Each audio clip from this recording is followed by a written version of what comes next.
21শে November 10:39 যেই ভূমিকম্পতে এই বাংলাদেশ এমনভাবে একটা ঝাঁকি খাইছে, বাবা সন্তানকে রেখে দৌড় দিছে।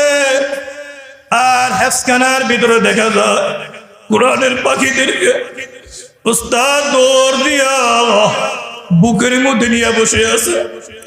ওই কোরআনের হাফেজ, ওই কোরআনের শিক্ষক এই কোরআনের ছাত্রদেরকে রাখিয়া দৌড় মারতে পারে নাই, এরা বুকের মধ্যে জড়ায় ধরছে।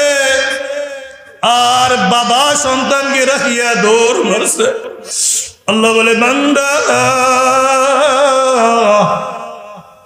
সামথিং এই দুনিয়ার হালকা ভূমিকম্প কয়েক সেকেন্ড মাত্র, এই ভূমিকম্প নাড়াতে বাবা যদি সন্তানকে রাখিয়া পলায়ন করতে পারে, আর কিয়ামতের ময়দান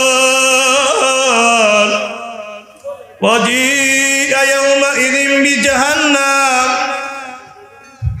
وجيء يومئذ بجهنم يومئذ يتذكر الإنسان وأنى له الذكرى।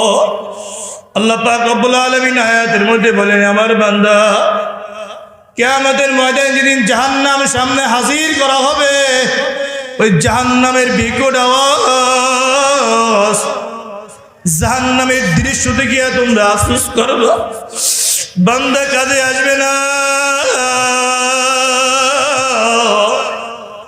ওই দৃশ্য আসার আগে বান্দা ওয়ালতানজুরু নাফসুম মা কদ্দামাত লিগাদি ওয়াত্তাকুল্লাহ, নিজের নফসের দিকে তাকাও আর বলো আল্লাহ। 21শে নভেম্বর 10:39 এই ভূমিকম্পতে বাবা যদি সন্তানকে রাখিয়া পলায়ন করতে পারে, আল্লাহ কিয়ামতের ময়দানে ওই ভয়াবহতা দিলে যেদিন কেউ কারো পরিচয় দিবে না।